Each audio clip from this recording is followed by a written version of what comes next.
Right, welcome everybody to Women Together.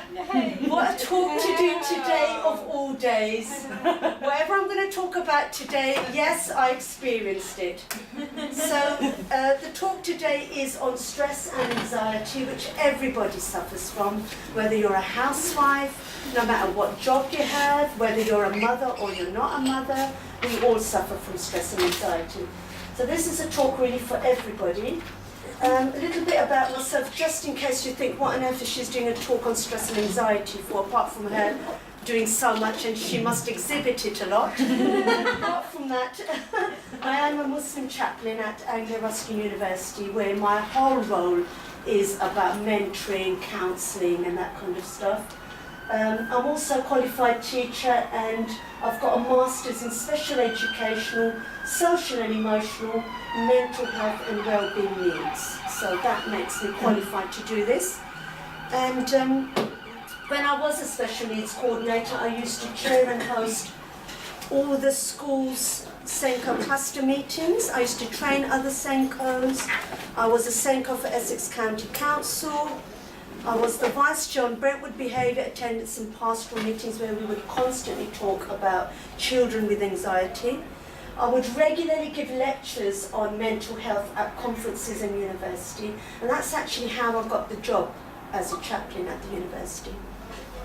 And I ran parenting courses, that's a very important one, for parents of children who have special educational needs or mental health problems. And this talk I'm going to do today is one of the talks that I made for the parents, because they had extra anxiety because their children had special educational needs. Not only that, they also themselves, some of them had special needs. Because as you know from my special needs talk, a lot of conditions are genetic. And at the moment, I actually am a lecturer for education at the university, and I cover the special educational needs units at the degree level. And there's 2 degrees I'm dealing with at the moment. One is the Bachelor of Education, and the other one is Behaviour and Childhood Studies at the degree level. Okay, so that's a little bit about myself. I'm also the Secretary of Essex Mind and Spirit, which is an organisation, voluntary organisation, which deals with mental health and recovery through faith. And we will be looking at that aspect today. And there's another one. I'm also chaplain at Chelmsford College and in St Luke's Hospice here in Basildon, and Blue Water Shopping Centre as well. And recently I've been asked to help out in Broomfield Hospital and Basildon Hospital as well. So if anyone goes through a lot of stress, it's definitely me. So stress and anxiety, he's very, very stressed. What are they and how can they be dealt with productively? Now, who can tell me what makes you feel stressed? Any ideas? Put your hand up if you've got any ideas. Being late. What would make you? Being late, oh, for me, that is number one. I can't deal with going late anywhere, because you go late and everything then is late, and it's more stress and more stress, and by the end of the day, you're falling off the ladder, okay? Anything else? People being late. That stresses me out. I'm really sorry about that. Sorry. Yes, people being late frustrates me as well, actually. I'm always rolling my eyes thinking, oh, here we go again. Okay, anything else? What? Yeah. Work, good. That's a very good answer. Work stresses people out. And there's another one, Finances. Family. Family is number one. A lot of the time, family stress us out. So let us have a look at all the things which make us stressed. Work deadlines, we've had that one. Relationship problems, and that's either boyfriend, girlfriend, or with your husbands or whatever. Crowds, we know there is such thing as social anxiety and autism as well. Those people are scared of crowds. Family life is a very big one actually nowadays. Illness, if you're ill, did you know you get more anxious when you're ill, when you've got a flu and things like that even? Bereavement is a really big one when someone dies in the family.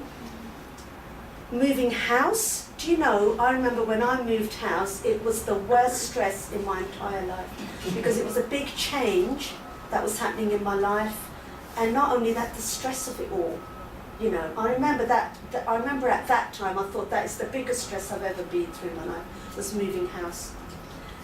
Unrealistic expectations, you know, when suddenly you have expectations and suddenly they go wrong, and then that throws you, doesn't it? And anxiety arises when stresses become overwhelming, okay?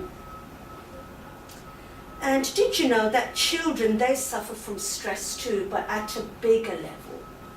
Did you know that their neurons are not developed in their brains, so they show more tantrums? They'll break down in tears and things like that. Whereas we can control it better. We're more better at controlling. So you know, some of the things that children exhibit, we exhibit those as well, at a sort of calmer level. So just because children don't have the responsibilities of adults, it doesn't mean that they don't suffer from stress. Parent stress often translates through to their children. Did you know that? So if you're stressed and anxious, the children become like that as well. It's like, once I remember, because I'm scared of spiders, and I saw a spider and it was, oh, there's a spider, and then the child goes, oh, there's a spider. And one of my friends said, if you stay calm and say, oh, look, there's a friendly spider, the child won't feel it. So a lot of the time they mimic you as well. Like I said, their neurons are not developed in their brains to experience the same as what we do. And children are very good at picking up unspoken signals as well, like what I just explained. Adults need to be aware of signals that children transmit when stressed. Okay? Right, now some stress, did you know, is actually good for us. We need a bit of stress to get us up off our backsides and do something sometimes. So to deal with life is a challenge, but that is actually part of our stress, okay? So challenges are actually part of our life, and sometimes we need them. Don't fear a small amount of stress. We need it to help us do our very, very best. And did you know that I work best when I'm stressed? Yeah. The night before I have to do a lecture, I get really stressed, and that makes me do it. Otherwise, it's never mind, I've got next week to do it. I've got another couple of days to do it. The night before a lecture, I'm really stressed because I know I've got to do it, and then I get it done. And that's the same with deadlines, report writing at school. When do you do it? The night before, don't you? All the other bits you have to do, oh, I better do this by tomorrow. Otherwise, we're all laid back. So a little bit of stress is okay. And this bit is very, very important now. This is the science of stress, what happens to our bodies. What happens when we are stressed? We have something called the Autonomic Nervous System, ANS, which when we are dealing well with life is in a state of balance or homeostasis. Okay, there's a bit of posh words there, but I've tried to explain it as best as I could. So that nervous system is the one that is helping us deal with our life and is in a state of balance. Okay? And there are two parts of the ANS. There's the sympathetic ANS, which is the driving force, and there's the parasympathetic ANS, which is the brake. Okay? So when you exhibit stress, the sympathetic NS comes into play. The sympathetic starts with a S, and the S stands for stress. That's how I remember it. And the parasympathetic, P is peace. Okay, so that's the end part that happens. That's your brake. Problems occur when the sympathetic NS becomes overstimulated and the parasympathetic NS is not allowed to do its job of bringing us back into balance. So basically, the driving force is the car, okay, and the brake is the car halting and stopping there, okay? Does that make sense? So if you carry on doing the driving force, and you don't use your brakes, you're going to have an accident, aren't you? And that's going to cause more stress. So every system, you do naturally have a driving force in you, but that brake's got to happen at one stage, otherwise it can throw you over the top. Okay? So let us first look at what happens when the sympathetic nervous system is stimulated. The sympathetic response is fight or flight. Something stressful happens and you get up and it's to give you a big go. Okay? So who can tell me some ideas on what happens when the sympathetic response starts for stress? Sympathetic means stress. If you have a car crash, Yeah. What happens to your body? This is the signs of your body so mechanism. your heart starts racing. Right, that's a brilliant one. Your heart beats faster. Why? Because you need blood quickly. You need oxygen, okay? So the blood goes into all the different organs of your body so you're ready to act. Pretend there's a burglar in your house, okay? What else happens? Panic.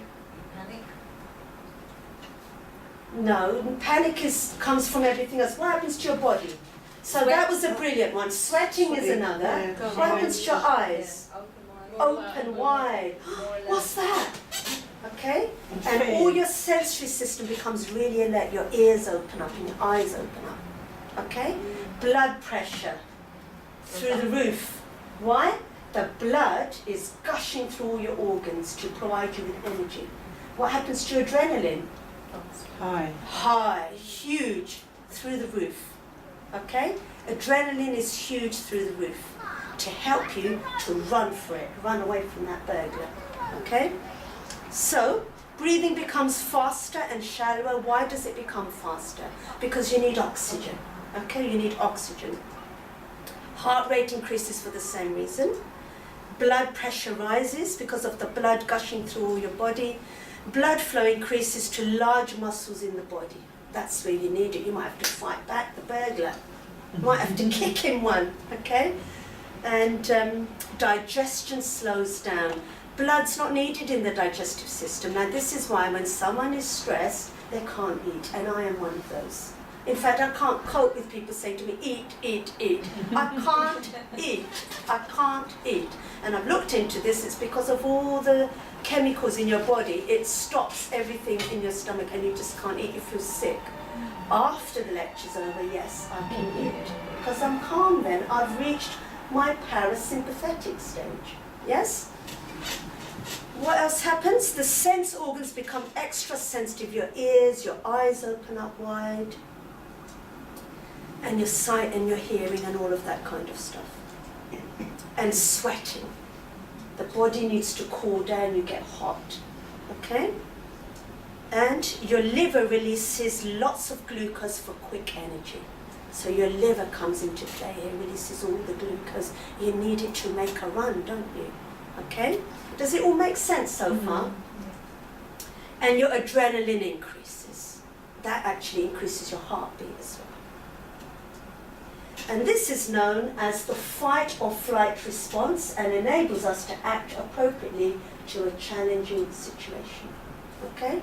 A lot of children who are put under pressure in the womb from drugs and smoking, they have this fight and flight response in them forever. They come out of the wombs and a lot of them are ADHD. They've already got the adrenaline already in them. And this is where you get hyperactive children. Because their brains didn't switch off in the womb and reach that parasympathetic stage, and it's too late now, you see? So it's very interesting, but we will talk about that in the questions. Okay, so here is, you're quietly sleeping in your bed, okay, you've just drifted off to sleep after a long and busy day. When? All of a sudden, bang, okay, there's a big bang, and that's it.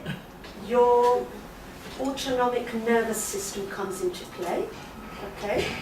Your sympathetic nervous system comes into play and everything gushes in, okay, inside your body. Your heart starts beating, and what happens to that man? What does he become? What does he become when the adrenaline goes in him? He's hyper. Superman, okay? He becomes Superman. Why?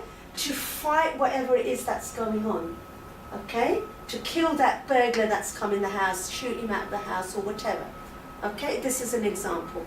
And what happens when you're at that stage is that all these neurotransmitters, there are three main neurotransmitters, they overwork in your brain.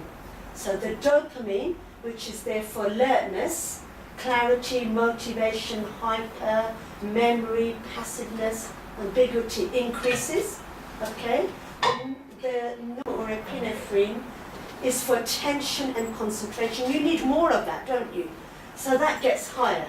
That's for certainty, doubt, determination, obsession, recall memory, okay? And then you lose your appetite because other hormones have kicked in that you need better, and serotonin is there for satisfaction, relaxation, insomnia. This is why you cannot sleep when you are stressed, and learning, memory, disability.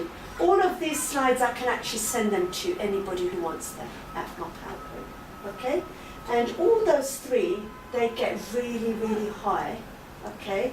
But in a normal brain, that is your balanced mood in the middle. So those three transmitters are in your brain at just the right level so that you are in a balanced mood.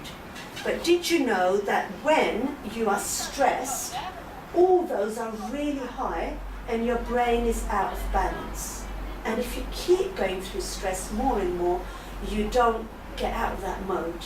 You're always tense, you're always negative, you're always complaining, you're always sad, and that kind of stuff.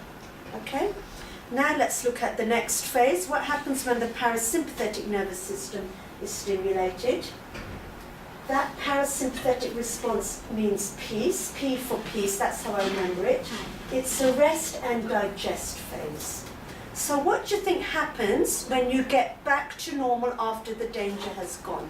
Let us look at all those things that were up in the air. Your heartbeat slows down. Right, heartbeat slows down again, goes normal. What else? Become tired? Yeah. Pardon? Do you become tired?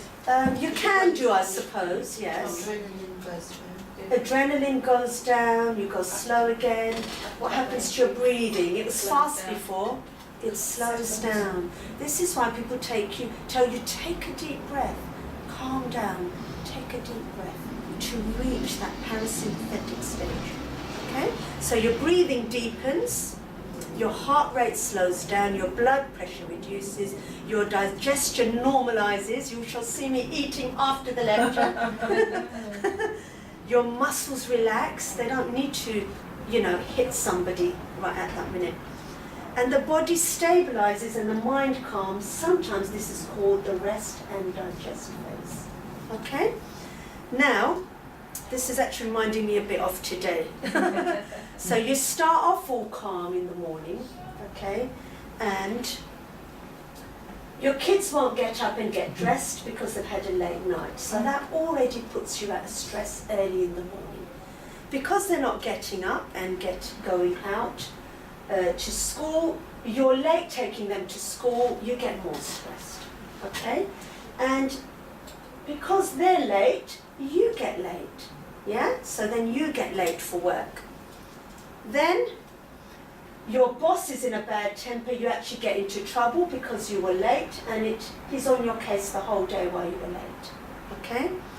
Then you get in from work, the kids are overtired and playing up.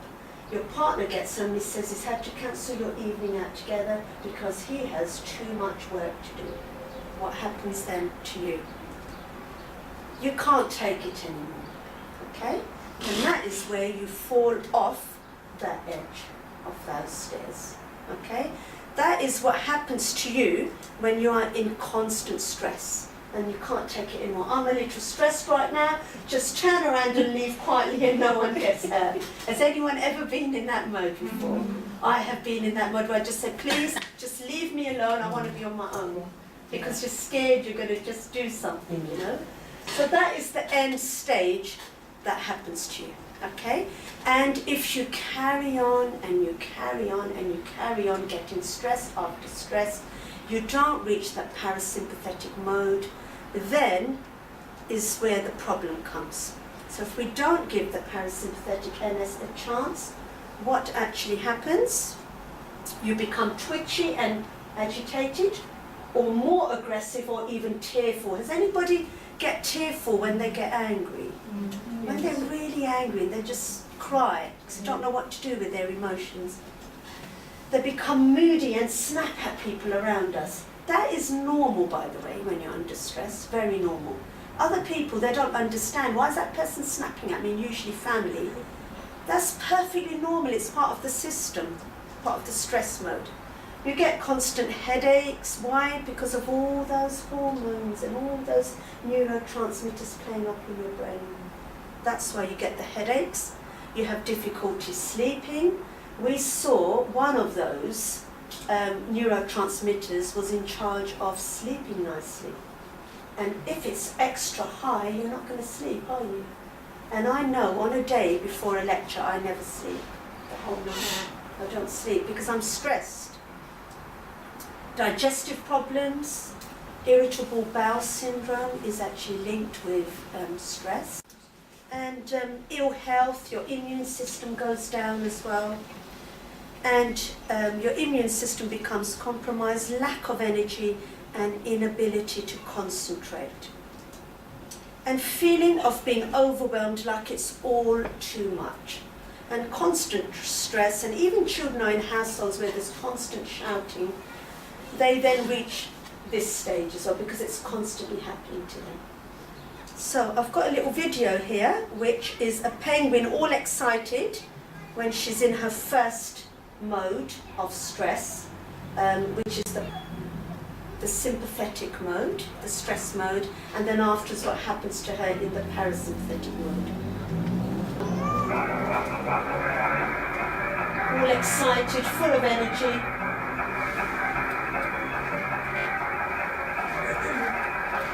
She's got too much and it's been going on for too long. And then on one Monday morning, this is what happens to her. She can't get out of bed.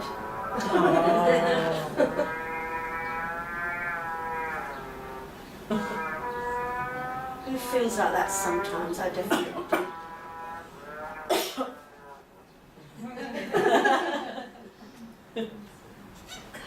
And a word on young people. This bit is very, very important because I actually saw this in school. So a young person's brain does not fully develop until they are 25 years old. So they will actually exhibit more problems. So the prefrontal cortex, responsible for decision making and predicting consequences, is therefore undeveloped in teenagers. A young person will feel emotions far more intensely than an adult. Think of their dramas. Think of the dramas that children have, their tantrums. And add these factors onto how an adult experiences stress. So also this slide is there to show you that children, they pick up stress from their parents. So in the first picture on the left, the mother's got to do everything. Okay, she's got breast cancer, the poor thing, and she's doing everything while the dad's in bed with just a little flu.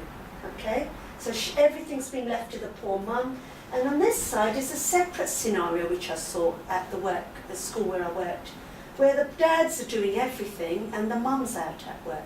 So the dad is doing everything, juggling between his work, juggling between feeding the baby, quickly grabbing the baby and taking it to private nursery and that kind of stuff. All that does have an effect on the child, but some parents can't help it.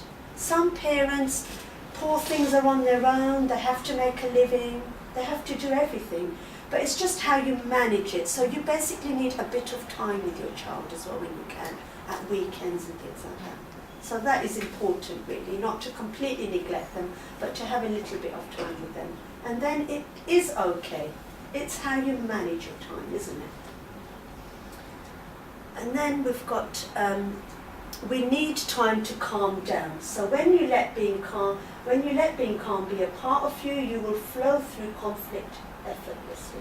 So she's really stressed, but she needs a bit of time for herself. Okay, that poor mother needs some time for herself. In the same way that you can't run a car without fuel, you can't function properly without rest and relaxation.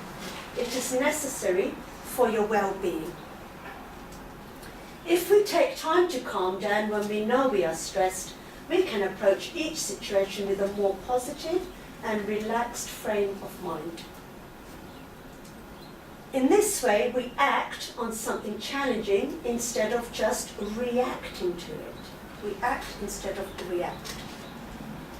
So before you act, listen. Before you react, think. Before you spend, earn. Before you criticize, wait. Before you pray, forgive. Before you quit, try. That's actually quite a famous saying out there. It doesn't really matter how others react, but how we choose to act or react to it. So try to let go of what another might have said and focus on your acts. Now, when you don't calm down, all those emotions that are in your body, the negative emotions, they wreak a lot of havoc on the body. The stress, the constant anger, the depression, anxiety directly affects our hormones and endorphins. Endorphins are things that make us happy and influence our lifestyle choices.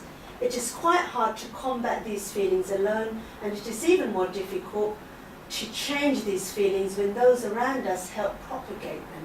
Scientists have thoroughly documented the link of negative emotions to poor health outcomes. So did you know that this is how all your negative emotions harm your body? Anger weakens your liver, grief weakens the lungs, worry weakens your stomach, stress weakens the heart and brain, and fear weakens the kidneys. Okay? So basically, sometimes also our environment, you ever heard of nurture and nature? Doesn't help as well. So your brain may become wired for anxiety. A teacher is a classic example. All year round she's under stress. Look at the state of her by the end of the academic year. She's all prim and proper at the beginning.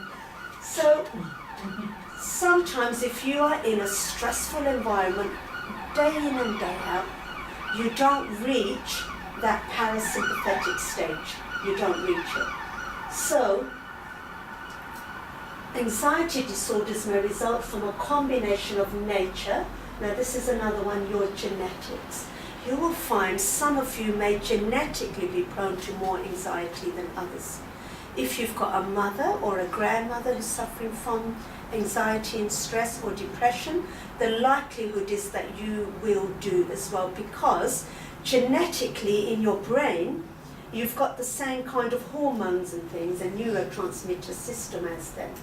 So you will be more prone to it. If you go to the doctors, the GP will always ask you, do you have somebody in the family who suffers from depression when you go with your symptoms? Because that will help him to give you medication. Because it is genetic, it can be genetic, but also your environment, like a teacher's environment, which is constantly stressful, constantly stressful. If you grow up in an environment with frequent yelling or abuse, that is also nurture as well, your environment, okay? It might make you prone to looking out for potential threats even when they're no longer there. Your brain becomes wired for anxiety such that any potentially undesirable event or emotion becomes cause for alarm. So a little thing happens and you over-exaggerate because it's all instilled in you, all those chemicals and things. So if you get to that stage, you need to go to the doctors, okay? I do have a GP as a husband, and he said they're very good at picking up when you have reached that stage. They've got pointers they can go about, one is genetic and things like that. The only biggest problem we've got is that, you know, all your levels in your brain, they're high. There's no blood test to prove which one's high and which one's low and which one's medium, or even if it's normal. So when you take the medication like Prozac, it makes tries to make all your levels okay again in your brain, but the medication can give you either more or less. Do you understand? Because nobody can ever, there's no such technology yet to do blood tests to find out which neurotransmitters are more or less in your brain. And this is why the medication may work for someone and make them okay, Or others, it may not work. It may make them feel more worse because it's put too much chemical of one kind in your brain. So everything is different according to your own body and what the doctor picks up, but there's no technology yet, okay? So what I was going to do was to give you natural remedies that we can start off with before we get to the pill stage. But if you're at that level already, I'm not stopping you to go doctors, then you definitely do need help because the natural things won't work, okay? So when we look at the natural things, we look at the good feelings which come from 4 special brain chemicals, which may be really low in you because you're stressed and suffer from anxiety. So dopamine is one, serotonin is another, endorphin is another, oxytocin is another. So those 4 feelings are in your, those good feelings come from 4 special brain chemicals, and those are them. And relaxation is a positive state of non-doing. The mind is alert while the body rests. Relaxation is not watching television. Did you know that when you watch telly before you sleep, you can't sleep all night? It actually activates your brain, so you're not resting. We get too caught up in what we are watching sometimes. Did you know even while you're sleeping, we can be very tense in sleep as well?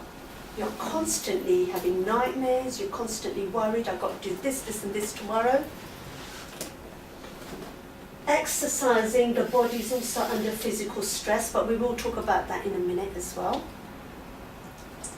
And one of the ways in which scientists have said that really helps you to get back into the parasympathetic mode is to meditate, prayer, yoga, that kind of stuff. Because what that does is it helps you to physically de-stress, dealing with tension and tightness in the body. Control breathing to either relax mind and body or to make you more alert. It also helps you to focus the mind to help you concentrate. And it also relaxes you as well. Give control over, it helps you to give control over what happens to us rather than being controlled by circumstance all the time. Okay? Now, some people think we can't fit that in, we're really, really busy. But did you know that a busy life makes prayer harder? But prayer makes an easy life easier because one, you're all calm. It, especially in Islam, we pray 5 times a day, actually structures your whole day like a timetable. So you know all your busy bits you've got to do before this prayer, and then you've got to do this, this and this before this prayer, this and this before this prayer. So it keeps you all at a calm level all day, you're in touch with everything, the routine and everything around you. It organises and helps to structure the whole day, and other activities are neatly slotted in between the prayers. We quickly do whatever we need to do before the next prayer. So it does lots and lots of things. 1, gives you the peace of mind. 2, makes your busy life a bit more calmer. And did you know the 3rd one is a very important one? Did you know the first ever cordless phone was created by God? He named it prayer. It never loses its signal and you never have to recharge it, use it anyway. It's a constant counselling process where you're constantly getting rid of your energy and your anger and your anxiety to God. Yes, you're offloading in a way, like a free counsellor, and somebody who's not going to judge you or do anything to you. So constantly offloading all your negative feelings to God throughout the whole day. And some positions of prayer, for example, I know in yoga they have this as well, but also in Islam we prostrate to the floor. Did you know that scientifically it's proven that all the positive, all the negative electromagnetic rays that you're absorbing throughout the whole day, they're neutralized on the nearest point to the ground because of the gravity. It completely neutralizes it when you go into prostration on the floor. And I know they have moves like this in yoga. All the different moves get rid of negative energies along each way, and then at the end you're all calm. You can actually feel it. So here is a really, really interesting video. What happens to your brain when all your stuff's all mixed up in there, whizzing around when you're stressed, and what prayer actually does to your brain, the science of it all.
So basically your prayers are your 5 pills a day, basically. Instead of going doctors and getting that Prozac and stuff, it can help some people who are at the lower level of stress.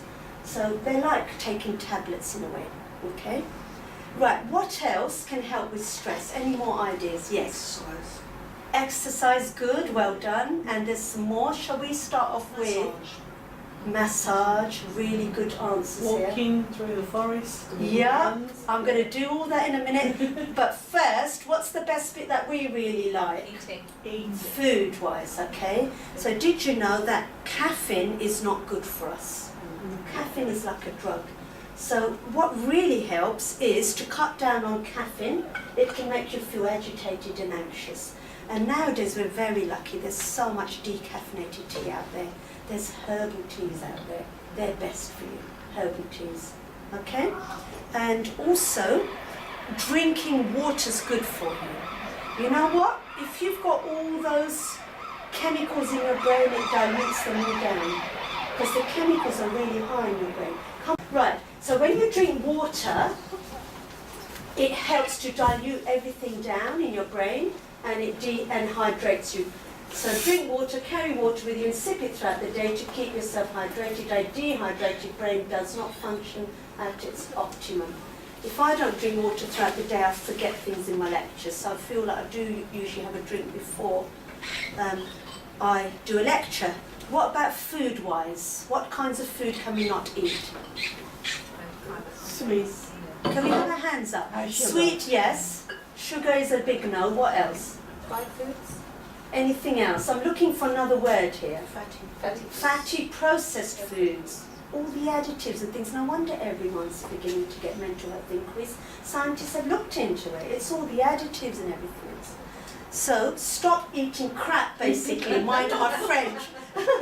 C stands for carbonated drinks. R stands for refined sugars. A stands for artificial foods. And P stands for processed foods. Avoid the junk. There's your lovely, healthy brain. And look at the state of your brain there, eating all that junk. It does have an effect. Buy now and you pay later. The cheaper your food is, the more low quality it is in a way. Okay? Every bite you take is either fighting disease or feeding it, basically. Did you know that? This is why cancer's on the increase. Did you know? Sugar and things is feeding the cancer. Artificial sugar especially. There's so many journals out there, isn't there? Artificial stuff is feeding your cancer cells. And you said sugar? Did you know the word desserts spelt backwards is stressed? That's going to stop you eating any desserts, isn't it? So dessert spelled backwards is stressed. Okay, overcoming and controlling compulsive eating. Avoid the sugar. A bad diet increases free radicals in the body, which are responsible for aging and organ damage. So instead, what's good for us to eat? What will mop up all those toxins? Vegetables and fruit. fresh fruit and vegetable. Here is your prescription. Eating fruit and vegetables can help mop all of these bad radicals up. Okay? We've made it look fun, you see, for you, so you will eat them more. Okay, what about strict dieting? Is that good for you? No. Strict dieting I'm talking about, as in missing your meals and all that. No. You know why? Look at this buffalo. He only eats grass. He's still fat. It doesn't make any difference. It is impossible to lose weight just by eating salads. Diet and neurotransmission. The building blocks of normal neurotransmitter function starts prenatally. Continued poor diet negatively affects one's ability to cope with life stresses. Life stresses lead to increased stress hormones, which then lead to higher risks of mental and physical health problems. And basically, you must not miss meals. Eating regularly provides the body with a constant supply of fuel. If we deny it, that fuel, it will start to mess with your metabolic rate. It actually slows it down and causing weight gain and tiredness. So not missing out meals, but you can eat less and more healthier, but still eat your regular meals. That's what we're trying to say. Missing breakfast is not a good thing. It is vital that you have breakfast to provide your brain and body with fuel for the day. And there's my lovely healthy orange chick there, and a big lovely decaffeinated tea, herbal tea there. Okay, and exercise. I think you said exercise, and that was a brilliant answer. Anything you enjoy. Running, gym, martial arts, sport, aerobics. We do aerobics, don't we, girls? It can be anything that raises your heart rate, which is good. And why is martial arts especially good when you're under stress? Does anybody know? What you're doing? Letting it all out. You've got a lot of adrenaline in you, remember, because you're stressed. And you let your adrenaline out on whatever it is, boxing and things like that that you're doing. So, exercise releases tension from the mind and body and boosts endorphins in the brain, which lifts your mood and makes you feel really good. Exercise also uses up excess adrenaline, which builds up when we are stressed, which makes it great for working off anger and aggression. So there are some of the ones that need a bit more physical stuff. And I think, Shamrika, you very nicely said about walking. Yeah, that is a really, really good one. Did you know that it connects you with the nature? Did you know, if you believe in Adam and Eve, we're made out of soil. And did you know that naturally, people in countrysides have less stress than people in cities because we like being in nature. We're connected with nature because we're made out of nature. Does that make sense? So walking has three advantages. One, it's exercise, so increases all your serotonins. Two, it connects you with nature, makes you feel happy. You think, wow, I like that tree, and oh, I like that river. And the third one is, did you know that when you walk, the organs of your body, they have their sensory of touches at the bottom of your feet. If you massage these points, you will find relief from aches and pains. As you can see, the heart is on the left foot. Typically, they are shown as points and arrows to show which organ it connects to. It is indeed correct, since the nerves connected to these organs terminate here. So this is actually all to do with acupressure studies. And God has created our body so well that He's even thought of this. It's just quite amazing, really.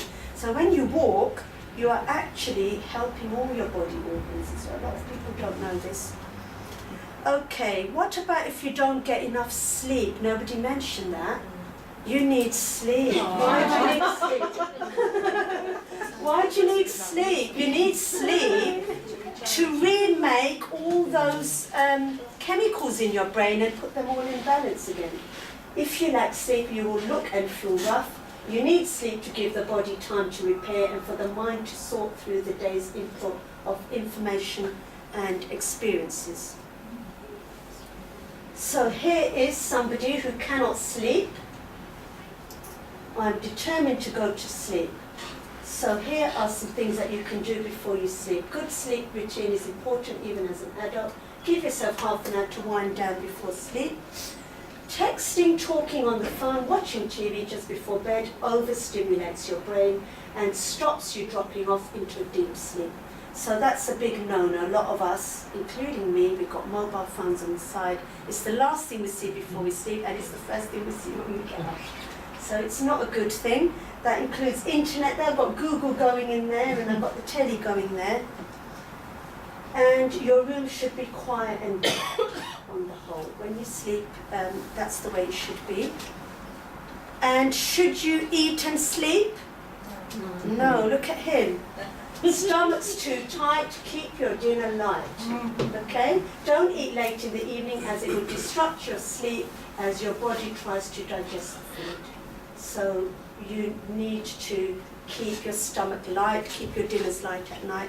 And the other one that scientists have found, and this is really interesting because in our religion it tells you to sleep on your right side. Does anybody know why? Because it puts less pressure on your heart on the left and it relaxes the heart. So that's a really good one. If you have trouble sleeping, don't lie there worrying. Praying before you sleep relaxes each body part and allows your out breath to increase in length. When you pray, your deep breathing helps you to reach that stage, the parasympathetic stage. You lie on your right side, again that's because of your heart. You can read a book the good old-fashioned way. How do you put children to bed? You read them a bedtime story, don't you? Yeah, it relaxes them and then they go to sleep. And you can count sheep. That is actually really interesting. So when I was looking this up, that actually does help you, put you to sleep, because it puts your mind somewhere else to your problems and then you end up sleeping. And a siesta's really good. Did you know during the day you can sleep, have a little short nap? That's actually supposed to be good for you. 10 to 20 minutes, this is the power nap, is ideal for a boost in alertness and energy. Experts say this length usually limits you to the lighter stages of non-rapid eye movement, sleep making it easy to hit the ground running after waking up. 30 minutes, some studies show sleeping this long may cause sleep inertia, a hangover. So basically they're saying 10 to 20 minutes nap is okay and it's good for you. It actually refreshes you. Not a long one, because then you might as well sleep at night then.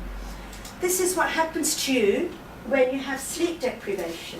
So much happens to your body: irritability, cognitive impairment, memory lapses, severe yawning, hallucinations, symptoms of ADHD. When children don't sleep, you might remember from your own children, they're hyper the next day. Yeah? They can't, they're just running around everywhere. Impaired immune system, risk of diabetes type 2, increased heart rate, risk of heart disease, decreased reaction time and accuracy, tremors, aches. Growth suppression, risk of obesity, decreased temperature. All of these things happen when you haven't slept well. Okay, there's one more thing we mustn't do if we're stressed. Does anybody know? Good. Drink and smoking. Well done. And drugs. Brilliant. What a brilliant audience we've got today. Okay? This is what this one's doing. It's on all three.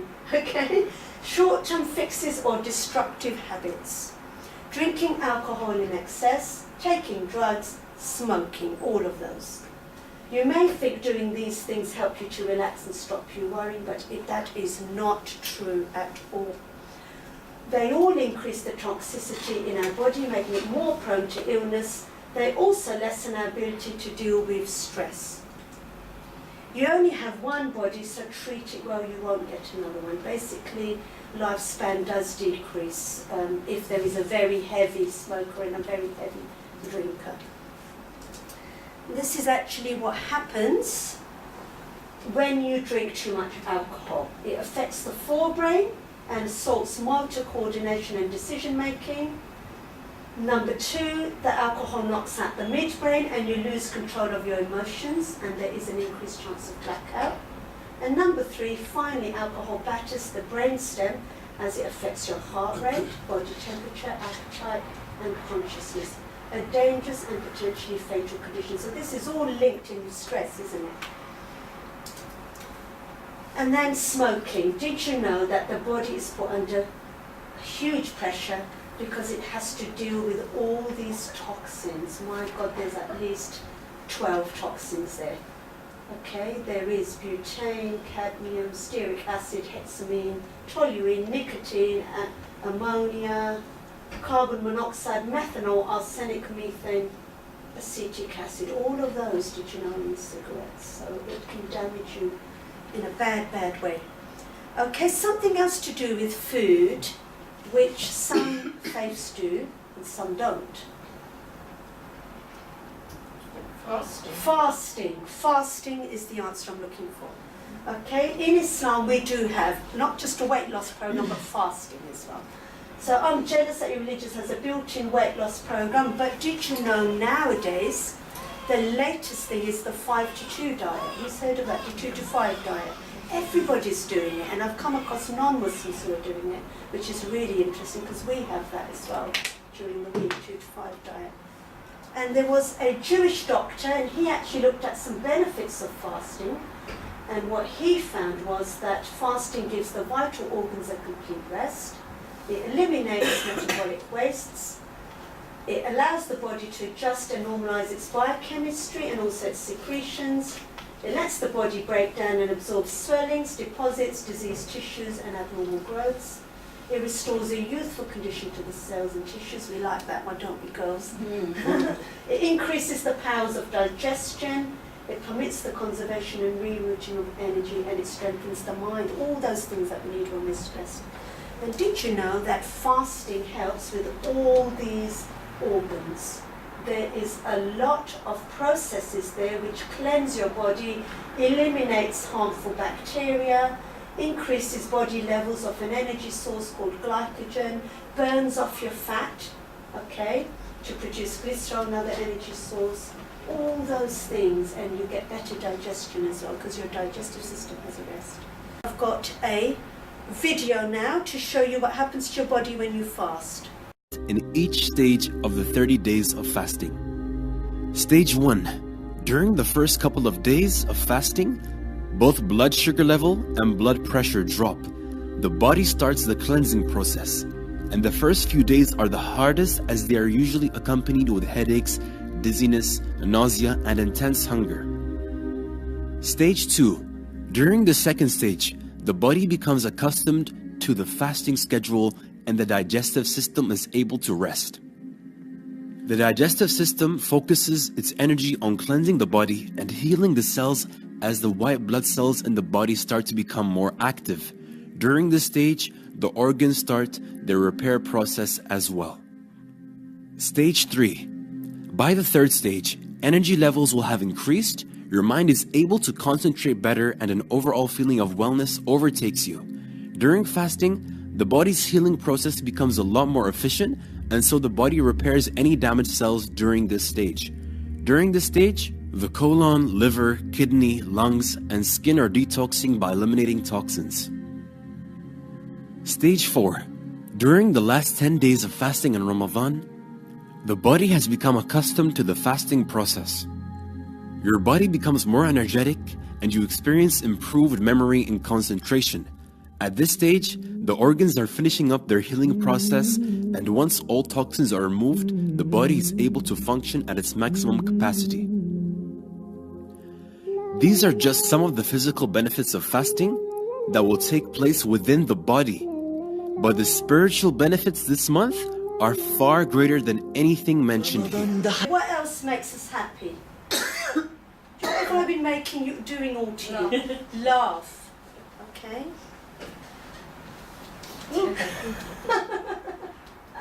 Well, I don't know about you lot, but when I put this in the past, everyone's just bursted out laughing. So basically, did you know that when you laugh, it naturally increases serotonins in your body and you get happier? So watching comedies and things is a good idea. Now, if all of that doesn't help, okay, then you're past that level. Your stress is too high and you desperately need to reach that parasympathetic state, then it's time to go to the doctors, okay? It's time to get help if you are suffering from an eating disorder. This indicates a person is in deep distress and is using their control of food as a desperate attempt to gain some control in their life. You're self-harming. This is a physical manifestation of the mental, emotional anguish that you may be suffering. If someone's suffering from depression, you're not the only one, and you don't have to deal with your pain alone. Please speak to someone now. And here are the leaflets that I've brought. And these leaflets are all to do with our lovely Audrey, who is just absolutely brilliant.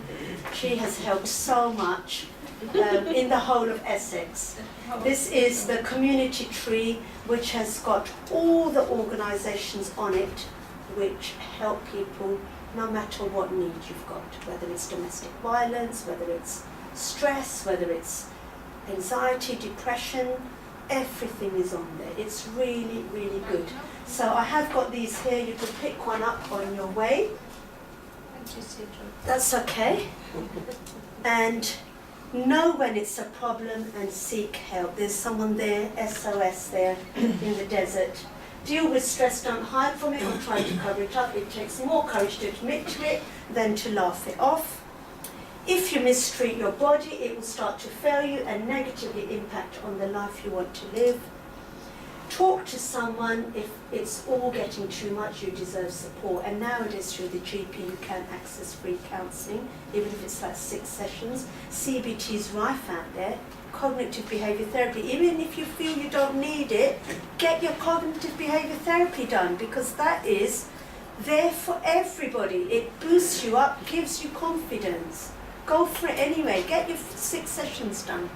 Okay? Nobody needs to know you've been there.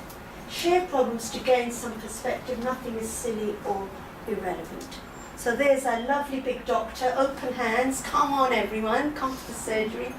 Value yourself and don't be a victim of stress. So keep calm and be happy. Worrying does not take away tomorrow's troubles. It takes away today's peace. And now we're coming to questions. Nasreen, if we could have the lights on. And just before I open the floor to questions, there are 2 really good books. Spirituality and Mental Health, that is by Peter Gilbert. And it talks about things like prayer, meditation, yoga, fasting, all the faith types of things. And the other book is specific to the South Asian community. Mental Health South Asian Communities by Dr. Kadir Baksh. Okay, that's unopened because I haven't had time to read it yet. I picked it up from a conference, and it was all to do with the problems specifically with the South Asian communities that then leads up to stress and anxiety. Right, let's have questions, everybody. Come on, we got to have really questions. interesting about the fasting. Yes. How do you cope during fasting Yeah. for that period of time? Yeah.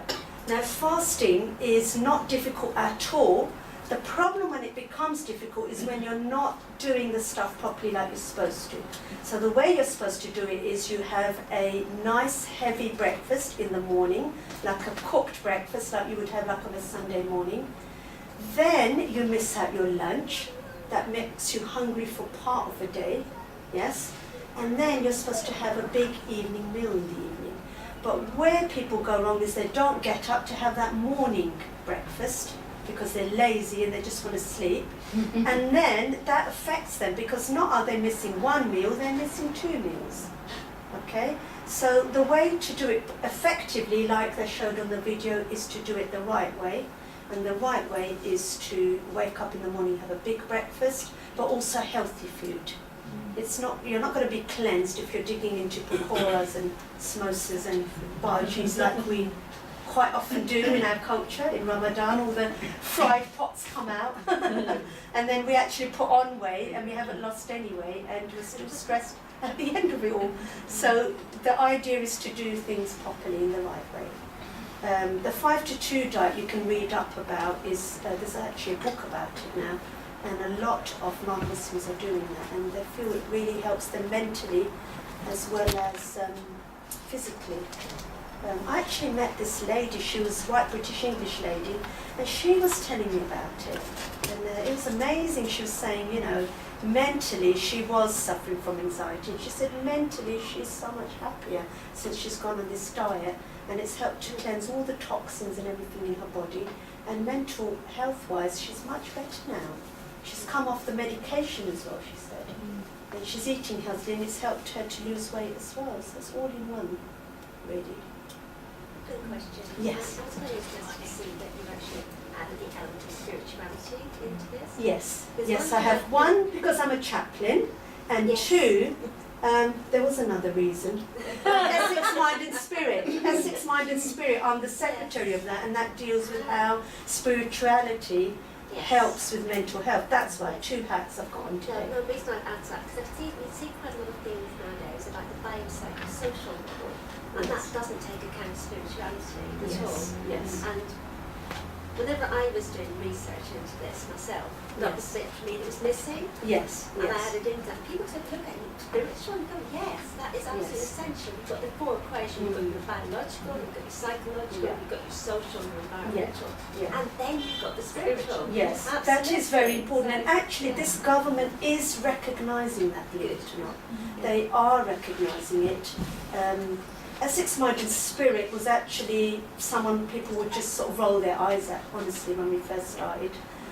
But now we've got 5 branches of Essex Mind and Spirit. This is actually one of Essex Mind and Spirit, Women Together. We've got one in Southend, one in Mid-Essex in Chelmsford, one in the north and one in the west, all with different people running it. And it's really well attended, as you can see. You know, it's not bad turnout today, is it? So I think it's important, and yoga actually is the in thing also with non-Muslims, and there are so many journals to prove that it is working, and it is really helps you mentally. So, I yes. just want to ask, I'm a student, same with my colleague, I'm a second year social work student. Oh yes. Did And, Muswara send you? Yeah. Yes, yes. And just want to find out with the stresses that affect, those who are students and our moms and wives, Yes. and you have to deal with assignments and things like that. Yeah. I mean, how I find it hard at the moment to actually deal with things like that, and I find sometimes we kind of like get to a bit of breaking point where Yes. you so anxious all the time and Yes. your Yes. mind is exhausted all the time and struggle actually to kind of plan and Yeah. also with kids Mhm. I find that there is no it's like I can't make time to spend with my kids. Even if I'm at home, I'm always if I've tried to spend time with them, Mhm. at the back of my mind there's you I've haven't got done to do assignments, this and you this, haven't yes. done your research, you haven't done Yes. So Yes. how can I Yes. kind of like Now, first of all, balance, that's a brilliant question, because I'm in university, I'm a lecturer at university, and I come across this all the time with my chaplaincy hat on. And the students are always telling me this. But I don't know about you, but the students that I deal with, they leave everything last minute. They don't have a diary. Do you know, I wouldn't be able to function without a diary. If I didn't write dates in my diary, I'd be finished. Yeah. 3 or 4 things in my diary written down. They don't read things properly. I'll send a poster out and people haven't read what time it's starting, what time it's finishing, or what's going on. I think all of that is very important. Mobile phones are taking that away nowadays. I think if you physically write in a diary like I still do, you remember it in there. Yeah? The process of remembering is, you're really nodding your head there. The process of remembering is there. Yeah? Whereas putting it all in a phone, you forget it, and it causes havoc. You go into your phone to put a event into your diary, and there's a message from auntie, whatever, and you start doing that, and then you forget you've put the event in. So I personally feel writing down and organisation is very, very important. Put time aside, do your assignments when you're at uni, and then when you come home, that time then is with your children. But, it is difficult. I studied 3 degrees after I got married. I did my PGC, then I did my MSc, and I'm doing a PhD at the moment. It is so difficult, so difficult. But you just have to be super organised, and we are very good at that. Women are very good at, I'm just look so around there. Everybody's very good at it. I'll change my sentence. Everybody's very good at it. But women especially are very good at multitasking. Yeah, they're really good at multitasking. So they can do this and they can do this and they can do this all at the same time. I think the one thing that helps in terms of prioritising is to do your to-do list the last thing at night. Yes. And that way it's almost like you're getting It's rid of done. it, and that can help you sleep. Yeah. I'll tell you another thing which is really good. I used to have this, a whiteboard in my kitchen, and I'd write all the bits that I have to do, stamp on an envelope, post it in the morning, do this, tick it off as you go along, visually it's done, you can sleep in peace. Because there was a stage when I wasn't sleeping peacefully. It affects all of us, and nowadays our lives are so busy, much, much more than what was when we were younger. You know, we're fitting like 4 or 5 things in one go, aren't we? It's very busy, and work is just as busy, policies and everything in place. You know, teaching, I mean, teaching was, when I started, it was written plans, and you just basically did whatever you did when you go, no national curriculum. Now, you know, people are coming out of teaching because it's just too much, really. I think the economic times as well has made it very difficult, and that's also added to the stress. Definitely, you're so right, because mums are now working, they have to as well as dads, because the mortgages are so high, everybody wants better, there's competition, no longer are we satisfied with just, you know, things, you know, which don't involve money, but money doesn't buy happiness, does it? Doesn't. And it's the simple things in life. You go to a village in Africa and people are so happy there. They've got no mobile phones, no televisions. They're happier, aren't they? Whereas with us, the more we've got, the more you know, you just got to look at pop stars and actresses, don't you? The richer they are, the more money they've got, they're depressed. Look at what happened to Amy Winehouse. I always give that example. She was a millionaire. She had so much going for her, and she died in her 20s. Whitney Houston, George Michael, all of them, they're all depressed. I think Whitney Houston also had domestic abuse as well. Yeah, but all of them have got so much money, they don't know what to do with it, and then they get into drugs. And The trouble is when you accumulate too much wealth, yes, you have to worry about what's Yes. it. yes, And if you have enough just to keep you going, yes, wealth isn't any good. yes. Oh, another one I forgot to mention was voluntary work helps you. Why do you think, am I meant for doing all this? It makes me happy. When I help people, it makes me happy, it boosts me up. There's certain hormones that are released when you help people. When you help the homeless, you help people who are underprivileged, more less privileged than you, it makes you really happy. There's a brilliant video of what happens to your brain when you help people, and it increases all your serotonins. I'll add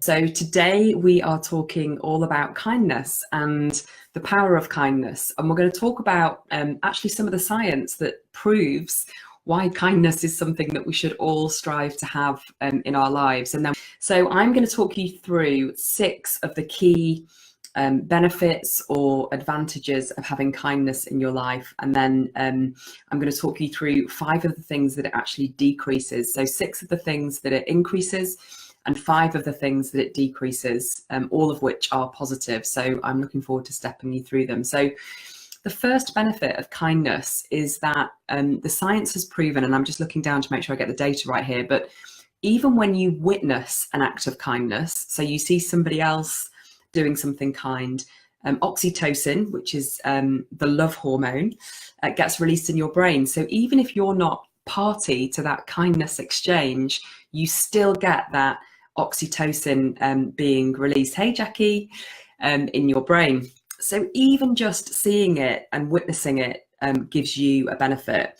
And oxytocin in particular helps to lower your blood pressure, improves your overall heart conditions, heart health conditions, and increases self-esteem and optimism. So if you are in a situation, hi Jackie, oh I'm excited too. If you're in a situation whereby you are surrounded by kindness, so if you're in a home where there's just kindness everywhere, even, as I say, if you're not party to that kindness, you're going to get the benefit just from having witnessed it. So having kindness around you is really, really important. And it's particularly powerful, as I say, for your self-esteem and general mood. The second point on kindness and why it's so important is energy. So a study that was recently done by the University of Berkeley in America reported that half of participants in one study reported that they felt stronger and more energetic after being kind to others. So the act of being kind to somebody else made them feel stronger, have more energy, and feel calmer, and gave them increased feelings of self-worth. So again, this isn't even receiving kindness. This is giving kindness to other makes you feel stronger, calmer, and have a greater sense of self-worth or self-esteem. So that's your second benefit. Hey Debbie, nice to have you with us. Yes, it's so real. Kindness is so real. We don't talk about it enough, in my opinion. So number one was that love hormone oxytocin. Number two was energy and greater self-esteem. Number three is, surprise, surprise, happiness. Having more kindness in our lives makes us feel happier. A 2010 Harvard Business School study surveyed 136 countries. Okay, so they looked really, really widely and found that people who are altruistic, so who give to others, whether that's financially or through their time, were the most happy in all of those countries. So when they did this survey, they looked at different kind of societal behaviors and different patterns of the way in which people live. And they found that the happiest people across 136 different countries were those who gave most, were those who were most altruistic or most kind. And so again, the benefit of being kind here wasn't to the recipient of the kindness, it was to the giver of the kindness. So giving kindness or being kind gives us a huge lift in self-esteem, not just the person who's receiving it. So it's really interesting to focus on that, because I think often we feel that it's the recipient of kindness that's going to get the benefit, but actually in so many cases it's the giver of kindness that gets the benefit as well, of course, as the receiver. Okay, the fourth benefit is around lifespan. So people who volunteer their time tend to experience fewer aches and pains. When we give help to others, our overall health increases. And they reckon that your heart risk factors are decreased twofold against aspirin when you are consistently giving kindness. I'm just going to say that again. So consistently being kind has a benefit 2 times greater than taking aspirin on your heart health, 2 times greater. And the reason for that is that the chemicals that are being released in your brain when you're giving kindness have an even greater medical benefit to you than taking aspirin. I mean, that's just absolutely incredible. And so as a result of that, people who are 55 and older who volunteer for 2 or more organizations have a 44% lower likelihood of dying early as a result of heart conditions. And that's when you strip out every other risk factor in terms of other health conditions that they may have. And it is such a powerful thing to be giving your time and giving your kindness to others, that is the level of preventative benefit it gives you in terms of your life expectancy, which is just incredible. And this same study showed that this is a stronger effect on your lifespan and on your overall health than going to regularly exercising 4 times a week or going to church. So being kind on a consistent basis through volunteering for 1 or more organisation has a greater health benefit than exercising 4 times a week when it comes to your overall heart health. I mean, isn't that just incredible? Number 5 is pleasure. According to research from Emory University, when you're kind to another person, your brain's pleasure and reward centres light up, as if you were the recipient of the good deed, not the giver. So this is what I was saying before, is that often when we show kindness to others and we give kindness to others, actually we get the benefit more so than the receiver sometimes, and definitely equal to. And this is known as the helper's high. So when you help somebody or you do a good deed or you're kind to somebody, you get a high from that as well. It makes you feel positive. So again, it's this kind of dual effect of you feel good when you're kind, and of course the person to whom you're being kind also feels good. And I think this is just so powerful, the way in which the scientists now and the researchers are able to actually video the brain and watch what's happening in the brain when we're doing things like being kind or expressing gratitude, which is something else that I talk a lot about. they actually see the pleasure centers in our brain, so the parts of our brain that get activated, they see them light up on these video recording tests that they do. So this is why we know this stuff works. It's not kind of fluff or theory, it's science backed, which is why I just get so excited about sharing it with you. So number 5 is kindness gives us pleasure. And then number 6, in terms of why kindness is so powerful, is all focused around serotonin. So serotonin is effectively a natural antidepressant, and it makes us feel really, really good. And it has a counterbalancing effect on cortisol, which is the stress hormone. So the more serotonin we have in our brain, the lesser the effect of cortisol. And when we're kind, serotonin gets released. So you can see then that if you are struggling with mild depression or anxiety, and you find yourself in a situation where there isn't lots of kindness around, and you're not getting that natural serotonin produced as much, versus if you're in a situation where you're feeling a bit low, you're having a bit of a tough time, and you're surrounded by people who are kind, then you're going to be constantly getting that serotonin boost, which over time is going to reduce the effect of cortisol and help you to feel happier. So just absolutely incredible in terms of the science that's out there that proves how powerful kindness really is.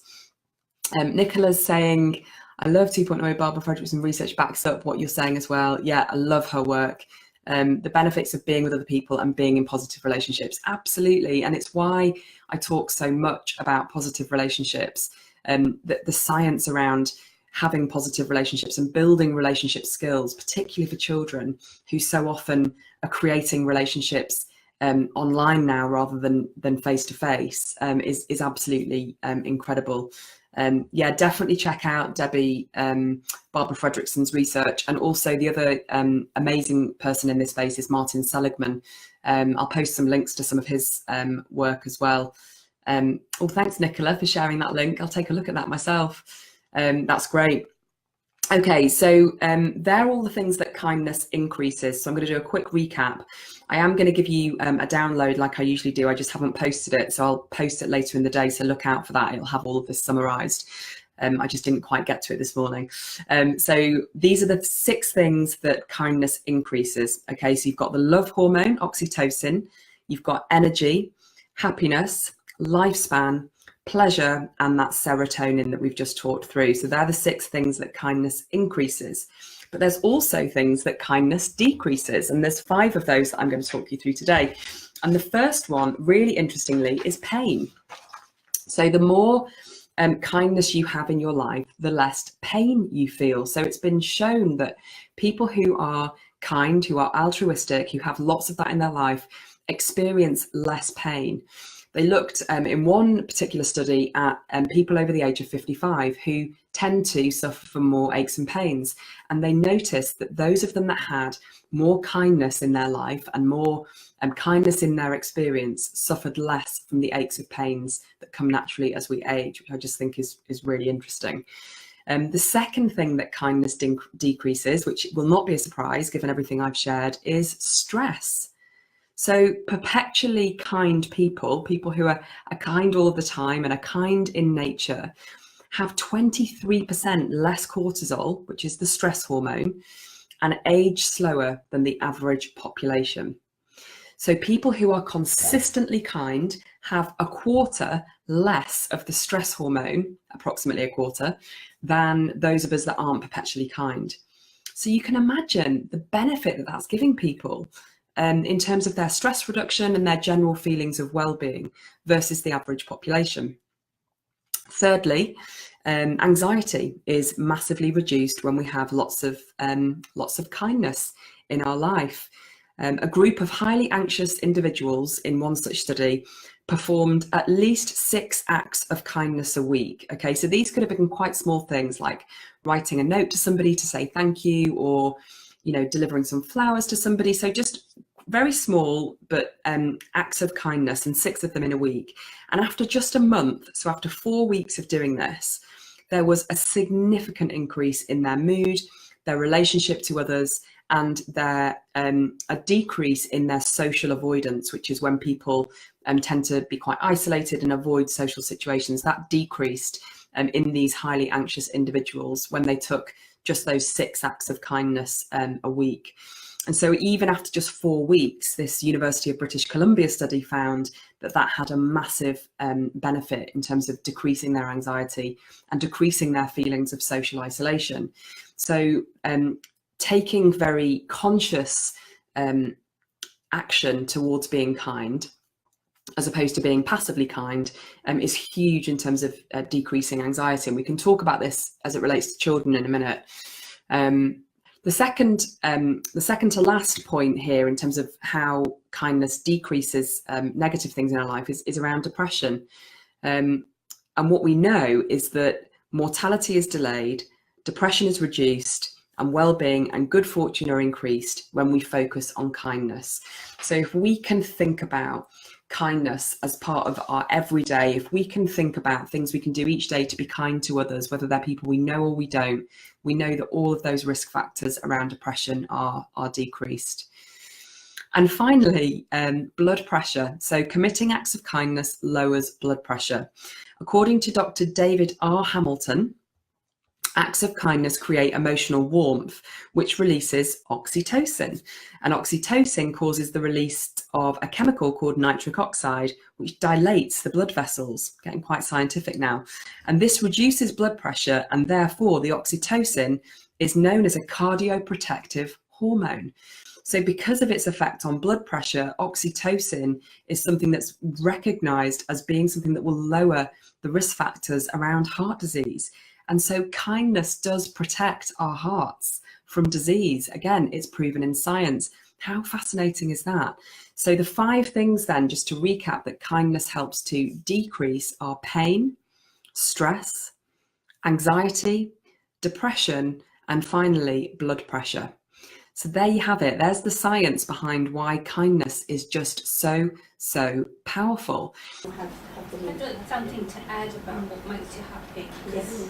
I feel it in our community print, when we're there in the shop. Yes. And that is feeling included. Yes. And not being judged. Yes. And feeling loved. Yeah. All those. Yeah. Being accepted for who you are. Yeah. Yes. And that helps people, doesn't it? Builds up their confidence then, doesn't it? I think the other thing here. Right, we'll have one more question. It's just, Yes. I'm a mental health first aider. Yes. And what that is we have intensive training with mental health, England, etc., for a couple of days.